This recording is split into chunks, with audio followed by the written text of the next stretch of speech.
नमस्कार, full file में आप सभी का एक बार स्वागत है। आपको बता दें इस वक्त रक्षा मंत्रालय का बहुत बड़ा बयान आया है और यह बयान आया है राहुल गांधी के बयान के ऊपर। सीधे दिखाते हैं ब्रेकिंग न्यूज। राहुल के आरोपों के बाद रक्षा मंत्रालय का जवाब। चीन से समझौते पर झूठ फैलाया जा रहा है, यह रक्षा मंत्रालय ने कहा है। सीधे तौर पर रक्षा मंत्रालय का एक बहुत बड़ा स्टेटमेंट है ये, और यहां पर इस स्टेटमेंट पर भारत की सीमा सिर्फ फिंगर 4 तक नहीं, रक्षा मंत्रालय ने स्टेटमेंट जारी किया है। आज राहुल ने प्रधानमंत्री को लेकर कई सारे इल्जामात लगाए थे, उसके बाद रक्षा मंत्रालय की तरफ से यह स्टेटमेंट, और यह स्टेटमेंट बहुत ज्यादा मायने रखता है। LAC फिंगर 8 तक, चीन उससे पीछे, रक्षा मंत्रालय ने कहा है। और ये जो स्टेटमेंट आया है, स्टेटमेंट के बाद क्या कुछ कहा है राहुल गांधी ने वो भी हम आपको दिखाएंगे, लेकिन ये जो बयान है ये बयान बहुत बड़ा बयान है रक्षा मंत्रालय की तरफ से। सीधे तौर पर अगर ये एक प्रेस नोट रिलीज करके एक एक चीज का जवाब दिया गया है, तो अब सीधे चलते हैं। मेरे सहयोगी सुमित मेरे साथ हैं। Sumit, over to you, quickly बताएं क्या क्या इंफॉर्मेशन है। देखिए, सबसे पहले इंपॉर्टेंट बात यह कि डिफेंस मिनिस्ट्री ने क्लियर किया है कि इसको लेकर जो लगातार भ्रम फैलाए जा रहे हैं वो गलत है। भारत की पोजीशन, भारत अपने परमानेंट स्ट्रक्चर पर जरूर लौटा है फिंगर 3 पर, लेकिन भारत का क्लियर स्टैंड है कि भारत की LAC सीधे तौर पर फिंगर 8 पर जाकर रुकती है। यानी LAC का जो लाइन है, जो परसेप्शन भारत का है, वो फिंगर 8 पर है, और चीन जो है फिंगर 8 के पीछे जो उनका खुरांग फोर्ट है वहां पर गया है। इसके अलावा अभी भी जो कहा गया है कि जो बातचीत है इसको लेकर आगे चीजें बढ़ेंगी, यानी बातचीत इसके बाद जब ये पूरा डिसएंगेजमेंट कर लिया जाएगा उसके बाद और भी बातचीत के दौर खुले हुए हैं। 9 पॉइंट्स का जो क्लियरेंस है वो निशांत इसमें दिया गया है, और इसमें यह भी बताया गया है कि permanent post of both sides at the north bank of Pangong और long standing and well established. On the Indian side it is Dhan Singh Thapa post, यानी ये साफ तौर पर कहा गया है कि धन सिंह थापा पोस्ट पे जो पहले हमारी पोजीशन थी परमानेंट स्ट्रक्चर वो रहेगा, वहीं भारतीय सेना जाएगी और चीन की सेना जो होगी फिंगर 8 के पीछे जाएगी। इसके अलावा यह भी कहा गया है कि रक्षा मंत्री ने जो कल बयान दिया था उसमें साफ तौर पर कहा था कि outstanding problems addressing hot spring, Gogra and Depsang, the outstanding issue to be taken up within 48 hours of the completion of Pangong Tso disengagement। यानी इसके बाद जब ये डिसएंगेजमेंट पूरा हो जाएगा 48 घंटे के बाद इन तीनों इलाकों के ऊपर, इन तीनों चीजों के ऊपर बातचीत की जाएगी। तो ये यहाँ पर सुमित आप जो बता रहे हैं, सुमित अगर मैं 2 लाइन की मैं चाहूंगा यहाँ पर सीधे तौर पर जो रक्षा मंत्रालय की तरफ से कहा गया है उसको 2 लाइन में अगर हम अपने दर्शकों को समझाना चाहें तो सुमित तो क्या होगा, बताइए जरा।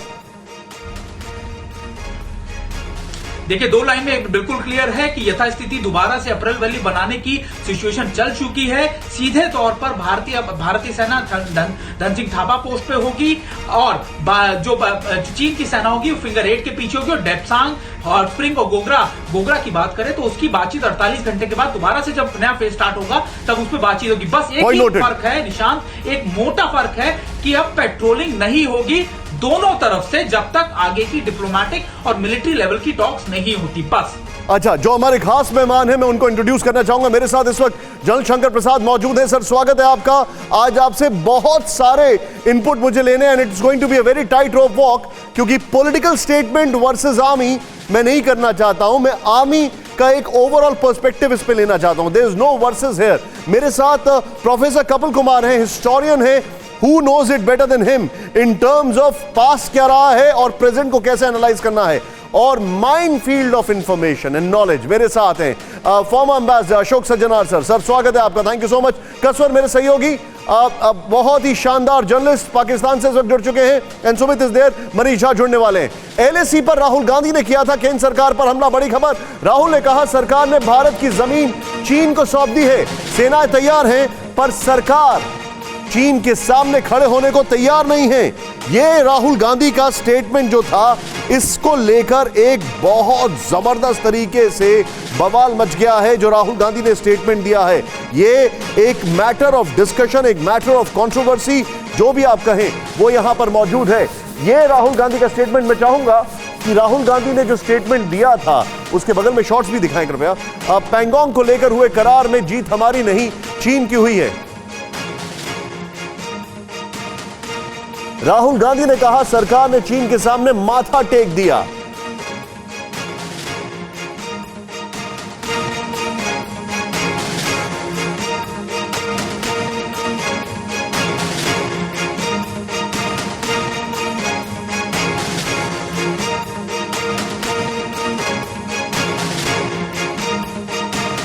अरे लेकिन राहुल गांधी के ऊपर क्या कुछ राहुल गांधी ने कहा, चीन के आगे माथा टेक दिया राहुल गांधी ने जो कहा, उसके बाद क्या कुछ स्टेटमेंट्स आ रहे हैं, आइए दिखाइए।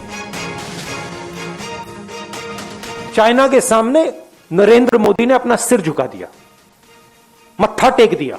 ये कुंद बुद्धि से ज्यादा इसके लिए कुछ नहीं कह सकते आप।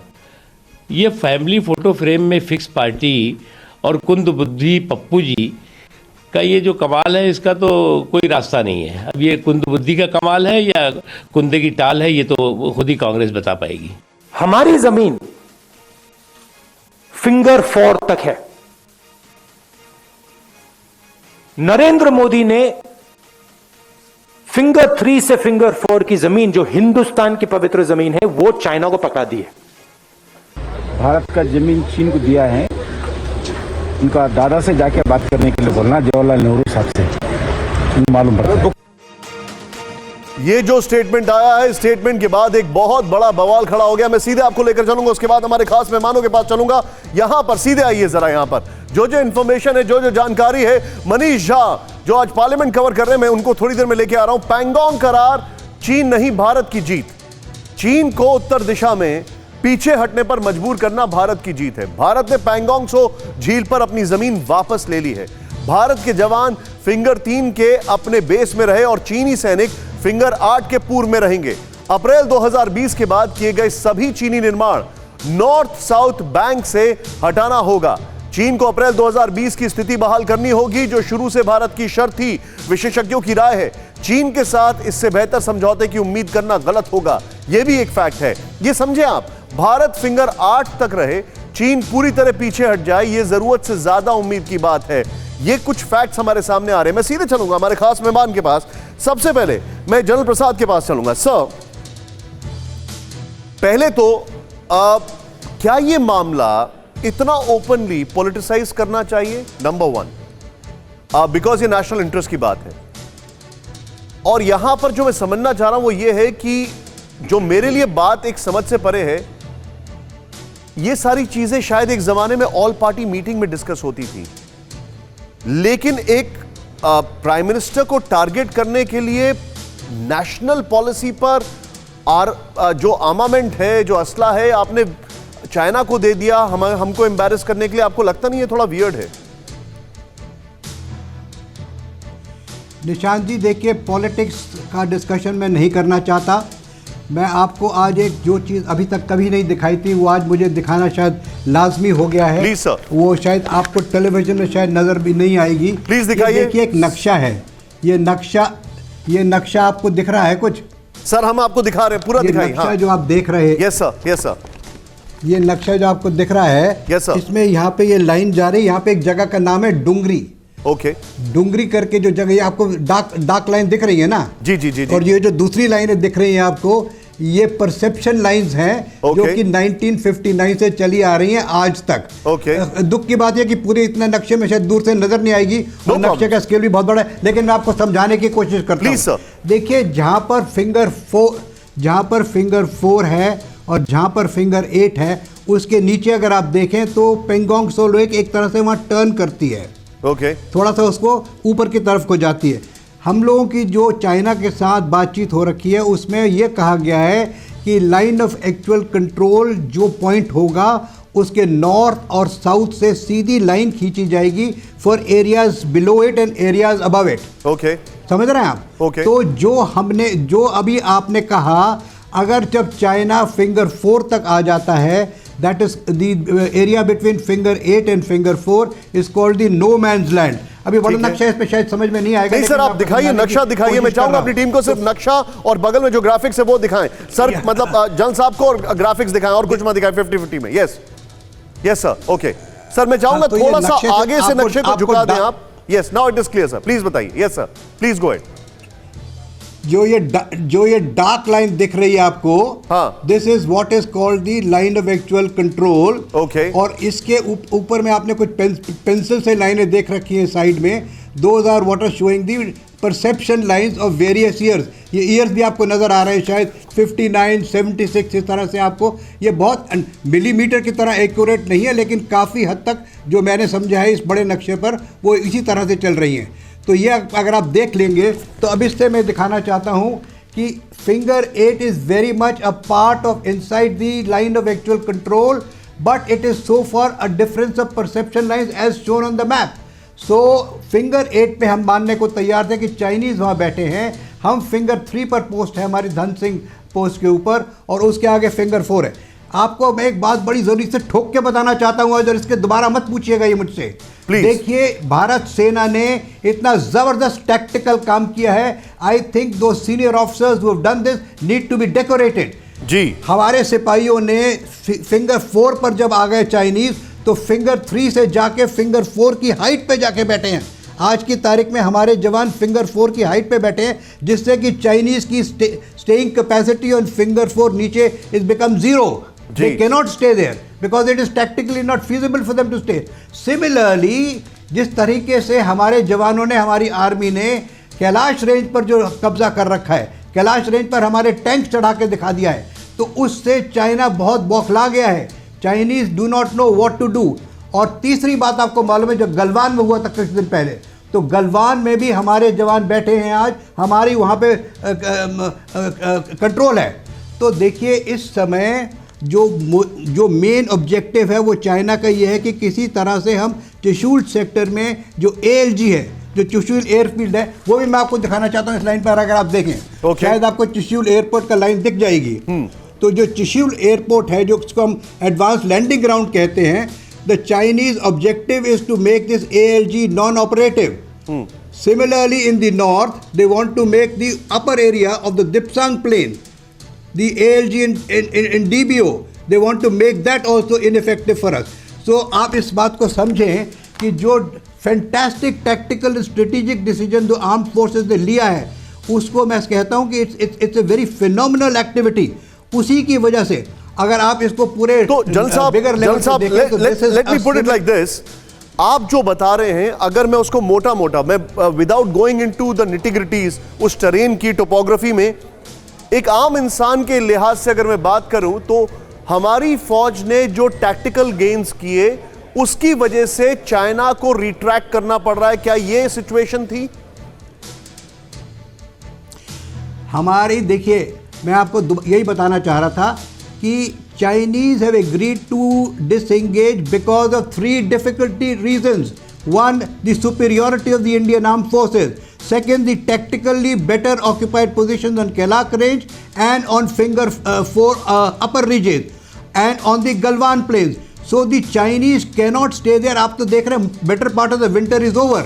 हमारे टैंक्स भी कैलाश रेंज पर हैं, हमारी इन्फेंट्री आर्टिलरी सब कैलाश रेंज पर है।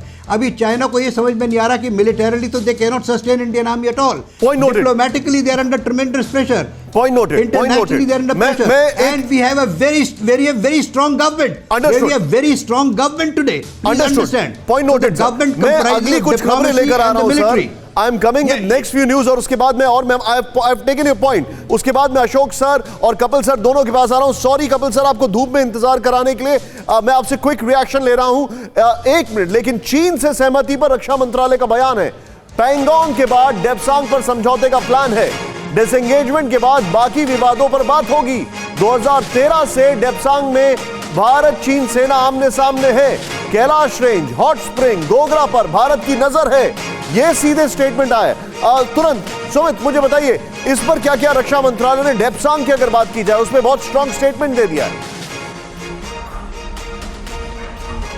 बिल्कुल बिल्कुल निशांत, रक्षा मंत्रालय ने बिल्कुल साफ किया है कि पहले जो फेज है जिसमें हम पैंगोंगसो के नॉर्थ और साउथ की डिसएंगेजमेंट की बात कर रहे हैं, जैसे ही वो डिसएंगेजमेंट के प्रोसेसेस फेज वाइज मैनर में और वेरिफिकेशन के बाद पूरे हो जाएंगे, उसके 48 घंटे के बाद डेप्सांग, हॉट स्प्रिंग और गोगरा के ऊपर बातचीत होगी कि कैसे अब यहां से डिसएंगेजमेंट करना है। हालांकि मैं आपको यह भी बता दूं कि मेजरली अगर आप देखें, चाहे गोगरा हो चाहे हॉट स्प्रिंग हो, वहां पर इतनी ज्यादा सिचुएशन टेंस डिफेंस नहीं थी वहां पर, हालांकि चीजें बिगड़ी थी या फिर चीजें eye ball to eye ball पहुंची थी, लेकिन वहां पर डिसएंगेजमेंट करना इतना बड़ा दोनों के लिए नहीं होगा, सिर्फ डेप्सांग को छोड़कर। लेकिन अब क्योंकि जब पैंगोंगसो को लेकर दोनों तरफ में तलखियां थी या फिर दोनों तरफ बहुत ज्यादा अग्रेसिव थे, वो मेन मुद्दा जो है सुलझ गया है। इसके बाद डेप्सांग पे बात होगी। डेप्सांग के अंदर चीनी सेना हमारे इलाके में नहीं है, ना ही ग्रेरिया, वो डोमिनेट करती है। ये भी राहुल गांधी, मैं चाहूंगा इसके साथ राहुल जी के शॉट्स दिखाए जाए यहां पर। ये भी राहुल गांधी जी ने सवाल उठाया था। इनफैक्ट हम लोगों ने कल ही डेप्सांग को लेकर काफी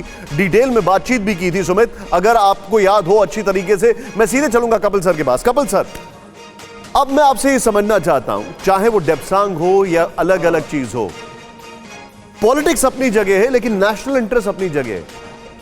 आप क्या ये नहीं लगता है कि ये इस तरीके से पोर्ट्रे करने में एक नेशनल सिक्योरिटी का जो इशू है वो पॉलिटिक्स के चलते कॉम्प्रोमाइज हो गया? देखिए निशान जी, नेशनल इंटरेस्ट उसके लिए होता है जो नेशन के इंटरेस्ट को अपनी सत्ता की भूख से ऊपर रखता है।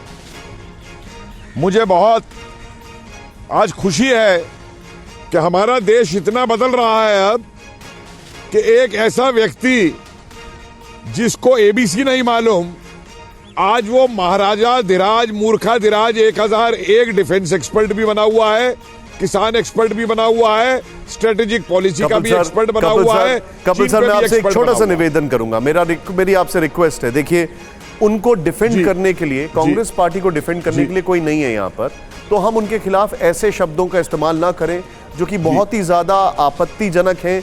और ठीक है, मैं शब्द नहीं, प्लीज ऐसे शब्द इस्तेमाल मत करिए। ठीक है, मैं आपसे, देखिए मेरा आपसे जो सवाल है कपिल सर, मैं आपसे इसलिए पूछ रहा हूं, देखिए जी, मैंने आपसे ये सवाल उस परिप्रेक्ष्य में पूछा क्योंकि आप हिस्ट्री के जानकार हैं, आप पॉलिटिक्स में अच्छा खासा दखल रखते हैं। मैं बताता हूं, मैं हिस्टोरिकल बताता हूं। पॉलिटिकल स्टेटमेंट आ जाया, वो पॉलिटिकल स्टेटमेंट ये था बीजेपी की तरफ से कि हमने नहीं दिया है, तो मैं आपसे उस लिहाज से इसको समझना चाह रहा हूं। जी मैं आपको बताता हूं, मैं बताता हूं आपको। उस इतिहास को मत भूलिए कि जब अकासाई चीन को चीन ने कब्जाया था और पार्लियामेंट के अंदर यह स्टेटमेंट दिया गया था कि ऐसे इलाके को चीन ने कब्जा कर लिया है जिस पे तिनका भी नहीं उगता। और महावीर त्यागी जो सहारनपुर के एमपी थे, उन्होंने अपनी टोपी उतार के पार्लियामेंट में कहा था कि मेरे सिर के ऊपर बाल नहीं है, इसका मतलब कि मैं अपने सिर कटा दूं। श्रीमान जी, चीन के आगे सिर आज नहीं झुकाया गया है। चीन के आगे उस दिन भारत का जो मुकुट था, अक्साई चीन, उस दिन कटवाया गया था। लेकिन एक अब तरीका बन गया है राजनीति के अंदर कि अपने गुनाहों को छुपाने के लिए दूसरों के खिलाफ बोलते चले जाओ। ये जो जनरल साहब कह रहे हैं, इतनी बड़ी विक्ट्री है हमारी सेना की, इतना बड़ा जवाब है मुंहतोड़ चीन को, जो अपने आप को दुनिया की शक्ति बना फिरता है। और आपको याद होगा मैंने पहले दिन आपसे इस डिबेट में कहा था कि चीन इस इलाके में कभी भी लड़ाई की हिम्मत नहीं कर पाएगा। वो अपने दांत दिखाना चाहेगा लेकिन इस इलाके में कभी नहीं लड़ पाएगा, क्योंकि उसको मालूम है कि आज भारत इतना शक्तिशाली है, हमारा जवान इतना ताकतवर है, हम पे इतनी मिसाइल है कि वो अकासाई चीन का जो इसका रास्ता बना हुआ है बालकोट उधर जाने के लिए, उसको नष्ट कर देगा। और इसको अरबों बिलियन का जो इसका इन्वेस्टमेंट है पाकिस्तान में। ठीक है कपिल सर, अब मैं एक बहुत ही प्रैक्टिकल सवाल पूछ रहा हूं। पीछे हटा है, मैं एक बहुत ही प्रैक्टिकल सवाल पूछ रहा हूं। अशोक सर, हमारे सामने एक सिनेरियो है, वो सिनेरियो ये है कि एक तरफ हम देख रहे हैं पॉलिटिकल स्टेटमेंट, दूसरी तरफ हम देख रहे हैं डिसएंगेजमेंट, और तीसरी तरफ हम देख रहे हैं पूरी नए लेवल पर डिप्लोमेसी। कैसे? अमेरिका में सब कुछ नया हो चुका है। अगर बात की जाए चाइना, उसको लेकर नए लेवल पर इनिशिएटिव्स ले रहा है। म्यांमार में एक अलग कूच चल रही है। क्या आपको लगता है कि ये पॉलिटिकल स्टेटमेंट डिप्लोमेटिक जो हमारे पास अभी गेन्स हैं या अचीवमेंट हैं उसको कहीं ना कहीं डिटर करेंगे? नहीं, देखिए बात ऐसी है जो हमारे पास, मैं तो ये समझता हूं हमारे पास एक बहुत अच्छा मौका है। बहुत आसपास हमारी चुनौतियां हैं। देखिए आपने म्यांमार का जिक्र किया है निशान, म्यांमार का आप देख लीजिएगा, जब यूएन सिक्योरिटी काउंसिल में बातचीत हो रही थी तो 2 गुटों में बट गया था पूरा यूएन सिक्योरिटी काउंसिल। भारत ने वहां पर एक सेतु का काम किया, एक ब्रिज का काम किया, दोनों उनको साथ में लाने के लिए। तो भारत अब एक ऐसी शक्ति उभर के आ गया है न केवल अपने क्षेत्र में परंतु पूरी दुनिया में, जिसके हमारे संबंध ज्यादातर सभी देशों से अच्छे हैं। अब यहां पर आते हैं आपकी पहले दो प्रश्नों के बारे में। देखिए, जो है राष्ट्रीय हित की आप बात छोड़ दीजिएगा, राष्ट्रीय सुरक्षा की यहां जो बात है, राष्ट्रीय सुरक्षा पर राजनीति नहीं करनी चाहिए। और ये बहुत बारी कहा गया है परंतु फिर भी वो होती है। परंतु देखिए, अगर आपने राजनीति करनी भी है, जो मैंने आपने सुनाया है अभी राहुल गांधी का, ये उन्होंने कहा है जो फिंगर 4 तक हमारा स्पेस है, हमारी लाइन ऑफ एक्चुअल कंट्रोल है। बिल्कुल नहीं, हम तो फिंगर 8 तक पेट्रोलिंग करते हैं निशांत। और जो अभी हमने कहा है 3 तक जो हमारी परमानेंट स्ट्रक्चर है वहां पर रहेंगे, परंतु बाद में जब ये सब ठीक ठाक हो जाता है तो हम फिंगर 8 तक पेट्रोलिंग करने के लिए जाया करेंगे, पहले जाते हैं। तो वो क्यों बोलते हैं जो फिंगर 4 तक ही हम जाते थे? तो ये तो गलत बात है। दूसरी बात है, देखिए डिसएंगेजमेंट बड़ी अच्छी बात है। अगर वहां पर देखिए आईबॉल टू आईबॉल कॉन्फ्रंटेशन था, फेस ऑफ था, वहां से पीछे चले जाते हैं, बड़ी अच्छी बात है। जहां पर ये लोग कह रहे हैं जो भाई साउथ में जो कैलाश रेंजेस थे वहां पर हमारा बहुत अच्छा दबदबा था, हमारे पास ट्रम्प कार्ड था, बड़ी अच्छी बात है। देखिए, अभी तक पूरी तरीके से इसके बारे में नहीं मालूम चला है निशांत। जो साउथ बैंक पर जो भी रेंजेस थे, जो भी हिल टॉप्स थे, जो भी ब्लैक टॉप, मगर हिल वगैरह, वहां से हमने अपने फोर्सेस हटाए हैं या नहीं हटाए हैं, हटाने पड़ेंगे या नहीं हटाने पड़ेंगे, ये हमको देखना पड़ेगा। परंतु इसमें एक चीज तो बिल्कुल ये समझ आती है, जो वहां पर मिलिट्री कमांडर भी इसमें सारी वार्ता में शामिल थे, डिप्लोमेटिक रिप्रेजेंटेटिव, जॉइंट सेक्रेटरी थे मिनिस्ट्री ऑफ एक्सटर्नल अफेयर्स, वो भी शामिल थे। देखिए, जो आखिरी फैसला है सरकार का है, परंतु ये सभी बातचीत करते रहे हैं, they are also on board. तो भारत का जो हित है, चाहे वो सामरिक हित हो या वहां पर सैन्य तरीके से हित हो, मेरे विचार से, क्योंकि डिफेंस पर्सनल कोर कमांडर्स और हमारे डिप्लोमेटिक रिप्रेजेंटेटिव्स थे, तो मुझे रत्ती भर भी शक नहीं है। अशोक सर, मैं आपसे I'm sorry, मैं आपको रोक रहा हूं। मैं अपने सवाल को थोड़ा और पॉइंटेड आपसे करता हूं। जितनी भी स्ट्रॉन्ग डेमोक्रेसीज हैं दुनिया में, और उसमें मैं बात कर रहा हूं, से फॉर इंस्टेंस हम अब वॉर लाइक सिचुएशन में थे। अगर मैं अमेरिका की बात करूं, चलिए चाइना तो डेमोक्रेसी नहीं है, अगर मैं आर्मेनिया की बात करूं जो अभी हालात ख़राब थे जहां पर, या फिर मैं बात करूं कोई ऐसी कंट्री में जहां पर ऐसे हालात बने हो, टेंशन इजराइल की अगर मैं बात करूं, ऑपोजिशन पार्टी की तरफ से ओपनली ऐसे स्टेटमेंट रूलिंग गवर्नमेंट के लिए विच कैन बेनिफिट अब एनिमी कंट्री आते नहीं हैं। अगर ऐसा स्टेटमेंट कोई आया है तो मैं ये जानना चाहता हूं कि क्या इसकी जो इको है वो डिप्लोमेसी में काफ़ी सुनाई देती है? क्या इसकी इको जो आपके अंडर करंट्स बातचीत चलती रहती है उसमें सुनाई देती है, या डिप्लोमेसी इन सब पॉलिटिक्स से एकदम अलग काम करती है? आर्मी तो एकदम अलग काम करती है। I want to understand diplomacy also sir. नहीं, बिल्कुल अलग काम नहीं करती। देखिए, क्योंकि आप अगर देखें अमेरिका में, ठीक है, आजकल वहां पर जो सोसाइटी है बहुत ही पोलराइज्ड है, बहुत ही डिवाइडेड है। परंतु जब 9/11 का वहां पर अटैक हुआ था 2001 में, जब वहां पर पेंटागन और न्यूयॉर्क में वर्ल्ड ट्रेड सेंटर की टावर्स पर, देखिए सारा का सारा देश, सभी के सभी पार्टीज आकर जॉर्ज डब्ल्यू बुश के पीछे खड़े हो गए थे। ग्लोबल वॉर ऑन टेरर पर हम आपके साथ हैं, जो आप करना चाहते हैं आप करिए। जो यहाँ की जो बात है, देखिए चीन और उनका ग्लोबल टाइम्स और भी जो उनके हैं, वो इंफॉर्मेशन वॉरफेयर आपके विरुद्ध चलाना चाहते हैं, वो साइकोलॉजिकल वॉरफेयर, वो ये बताना चाहते हैं जो इसमें फतह हमारी हुई है, जीत हमारी हुई है, हार आपकी हुई है, जिससे कि आपकी चाहे सेना हो, आपकी राजनीतिक लोग हो, आपकी आम जनता हो, वो ये समझे जो हम चीन का मुकाबला नहीं कर सकते। अगर हमारे यहां से कुछ ऐसे लोग हैं जो कि चीन का जो नैरेटिव है उसको आगे बढ़ाते हैं, तो ये बहुत गलत बात है। जो आप अगर ऐसे शब्द इस्तेमाल करते हैं, बट जो डिप्लोमेसी में बातचीत चल रही है सर, उससे कोई फर्क पड़ेगा? डिप्लोमेटिक चैनल्स पे जो हम लोग बातचीत कर रहे हैं उनके फॉरेन मिनिस्टर्स से, या जनरल साहब मैंने आपको देखा, उससे कोई फर्क पड़ेगा सर? नहीं, मेरे विचार से देखिए, चाहे वो at the level of army हो, चाहे at the level of diplomacy हो, हमें मालूम है हमारे राष्ट्रीय हित क्या है। We will not be affected by घर के अंदर जो कैसे कमेंट्स हो रहे हैं। We will pursue our national interest and our national security, अपनी सॉवरेनिटी को पूरी तरीके से प्रोटेक्ट करेंगे। Point noted. कसवर, आई एम सॉरी मैं आपको बहुत इंतजार करा रहा हूं, लेकिन मेरे पास पूरा एक चंक है पाकिस्तान का। I am coming on to it, मैं आपके पास आ रहा हूं कसवर।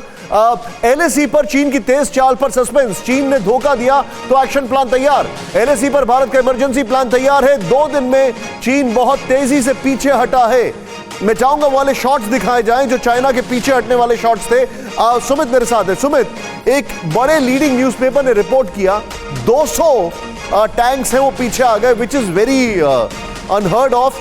ये बड़ी हैरान करने वाली खबर थी, लेकिन जो इतनी तेजी से वापस आ रहे हैं, मेरा सवाल ये है, इनको वापस घर जाने की जल्दी है या इनका डिप्लॉयमेंट बहुत अच्छा होता है?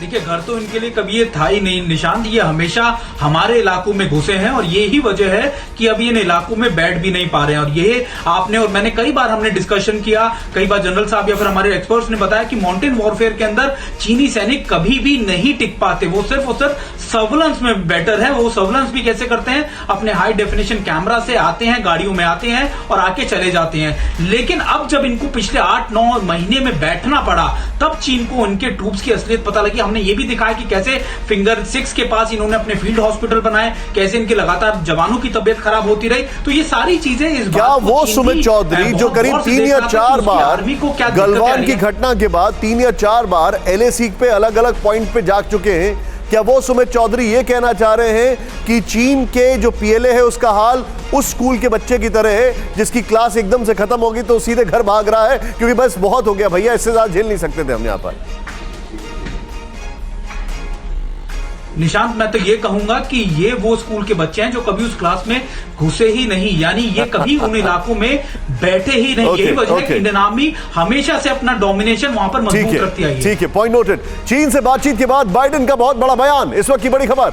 चीन की नजर अमेरिका की रोटी पर, बाइडेन ने यह कहा है यूएस को आगे बढ़ना होगा नहीं तो चीन खा जाएगा। बाइडेन के शॉट्स के साथ मैंने जिनपिंग से 2 घंटे बातचीत की। जो बाइडेन ने कहा जिनपिंग क्या करेंगे अच्छी तरह से जानता हूं। यह बहुत बड़ा स्टेटमेंट है। अशोक सर मेरे साथ है। अशोक सर, बहुत बड़ा स्टेटमेंट है और जो बाइडेन ऐसे इंडिकेशन दे रहे हैं कि ट्रंप से तो अलग है बट अमेरिका की पॉलिसीज चाइना को लेकर वही वाली होंगी जो हम लोग बात करते आए हैं, ट्रस्ट बट वेरीफाई, बल्कि यहां पर वेरीफाई एंड देन ट्रस्ट। मेरे ख्याल से तो मैं तो ये कहूंगा ट्रस्ट करिए ही मत, वेरीफाई करते रहिए, उनको पुशबैक करते रहिए। देखिए, बहुत निशांत आपका जो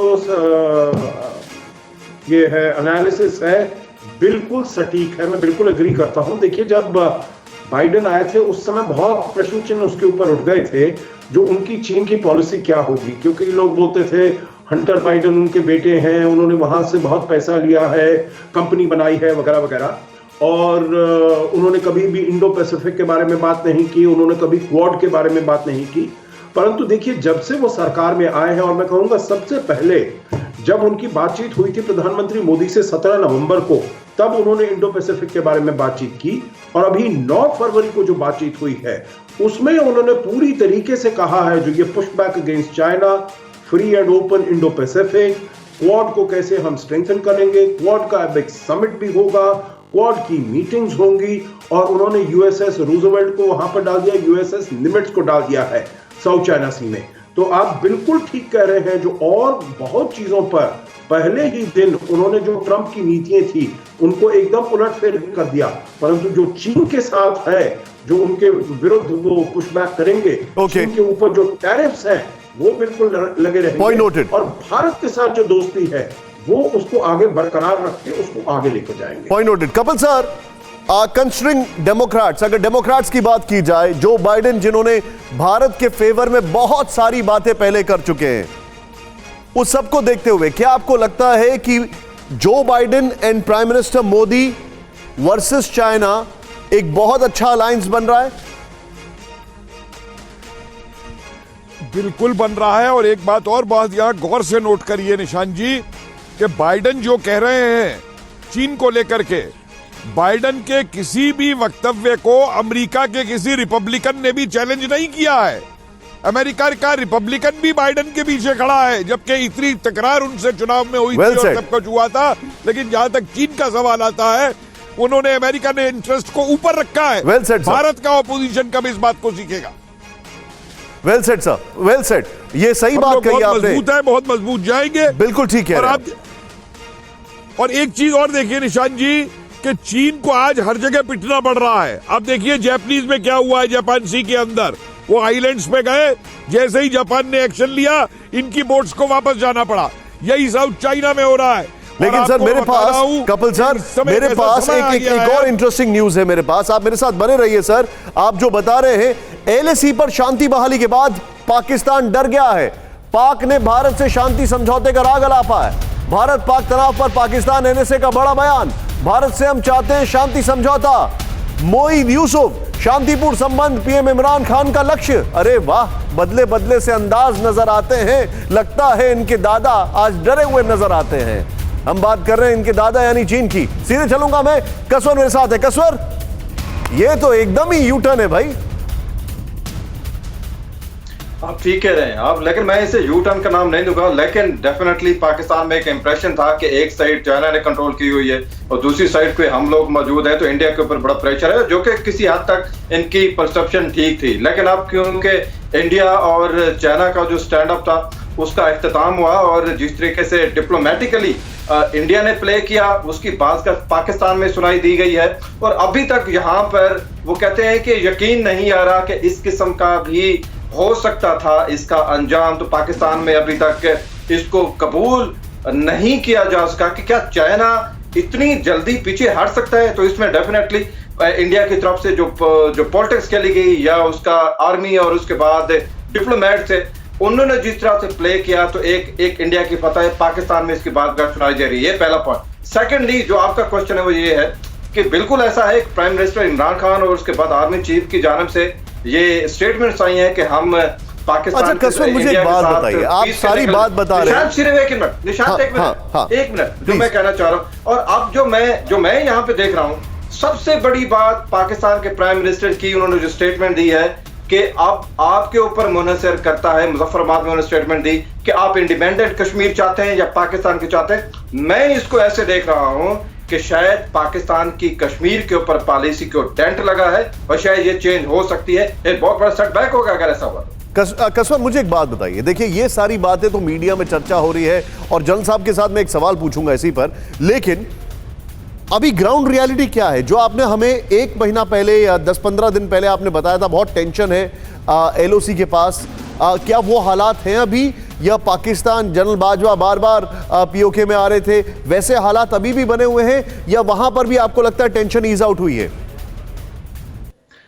नहीं, टेंशन ईज आउट वहां पे निशान नहीं हुई, हालात वैसे ही हैं। लेकिन अब मुझे लग रहा है कि वहां पे धीरे धीरे टेंशन ईज आउट होगी और पाकिस्तान की जो आर्मी है उनकी तैयारियां जिस तरह 1.5 महीना हमने पहले किया था वो वैसी हैं। लेकिन चाइना के बैकआउट करने के बाद प्रेशर बढ़ा है यहाँ पे लाइन ऑफ कंट्रोल के ऊपर। मेरा ख्याल है कि वहां पे जिस तरह हमारे जो आर्मी चीफ पीस की बात कर रहे हैं वो इस बात की दरअसल माजी कर रहे हैं कि यस वहां पर लाइन ऑफ कंट्रोल के ऊपर चीजें ढेर सारी तब्दील हुई हैं। तो मेरा ख्याल है कि वहां पे अब चीजें ईज आउट होंगी और होना शुरू होंगी। मैं जनरल साहब के पास आऊंगा। सर अब सवाल ये है, पाकिस्तान भी थोड़ा सा इन अ स्टेट ऑफ शॉक है। मैं आपसे स्ट्रैटेजी के लिहाज से पूछ रहा हूं कि क्या हो सकता है। हम लोगों ने एलएसी से डिसएंगेजमेंट करना शुरू कर दिया है। एलओसी पर हमारी पोजीशंस हमेशा से टाइट रही हैं, लेकिन क्या एलएसी पर भी हमारा लेवल ऑफ अलर्टनेस बहुत हैवी रहेगा? अब आने वाले समय में कंस्ट्रिंग की गलवान हो चुका है, कंस्ट्रिंग चाइना ने बहुत ज्यादा चीजों को एक्सटेंड किया है, और एलओसी पर भी क्या हम उसी लेवल को मेंटेन करेंगे? देखिए, इसमें बड़ी बात जो आज निकल के आ रही है निशांत, ये दूसरी दफा ही है पिछले 2 सालों में जो नेशनल सिक्योरिटी की बात होती है उसमें 3 मुद्दे मेन होते हैं। एक मिलिट्री स्ट्रेंथ आपने डोकलाम में देखी, मिलिट्री स्ट्रेंथ और मिलिट्री स्ट्रैटेजी आपने लद्दाख में देखी। दूसरी होती है डिप्लोमेसी आपने देख लिया कि पिछले डोकलाम के टाइम में कैसे चली थी और आज कैसे चली है, जबकि चाइना को ये सुनना पड़ा अमेरिका से भी और पूरी वर्ल्ड पावर से और भी जगह से सुनना पड़ा होगा कि इनकी डिप्लोमेसी किस तरह से चल रही है। तीसरा political power and political leadership. तो ये तीनों चीज़ें मिल जाती हैं, इनका एक अच्छा संबंध हो जाता है, तो कोई भी इसके साथ छेड़खानी नहीं कर सकता। ये चाइना भी समझता है, ये पाकिस्तान भी समझता है। आप एक बात आपने और कल नोट की होगी, जब रक्षा मंत्री पार्लियामेंट के अंदर बयान दे रहे थे, उस समय CDS और आर्मी चीफ भी पार्लियामेंट के अंदर बैठे हुए थे। ये रिपोर्टें प्रेस में निकली थी। इससे ये साफ जाहिर हो रहा है कि armed forces, diplomacy and political power are all uniting together to make a very strong impact, and that strong impact has been visible against China and is visible against Pakistan. ठीक है, तो आज आपको ये देखना पड़ेगा कि चाहे LAC हो, चाहे LOC हो, चाहे कहीं निगरानी हो ना हो, हम सक्षम हैं। ये these three elements of national security are very strongly wind together. Point noted. Point noted. चाहे पाकिस्तान चाहे चाइना, इसमें अब कोई छेड़खानी नहीं हो सकती। So we will remain alert on LOC and LAC दोनों पर। आपको लगता है हम लोग लेवल ऑफ अलर्टनेस अब पहले से ज्यादा रहेगा सर? बहुत शार्प रिएक्शन सर जल साहब। ये हमेशा था, हमेशा रहेगा, क्योंकि दोनों दुश्मन दोनों दुश्मन आर मोस्ट अनट्रस्टवर्दी। बोथ दुश्मन आर बोथ अनट्रस्टवर्दी। कोई भरोसा नहीं कर सकते। Point taken sir. Kapil sir, very quick reaction. जी देखिए, एक बात मत भूलिए कि ये जो पाकिस्तान का रिएक्शन अब आ रहा है, आप ही ने रिपोर्ट किया था कि लद्दाख के अंदर पाकिस्तानी आर्मी के अफसर और टेररिस्ट दोनों चाइना के साथ गए थे।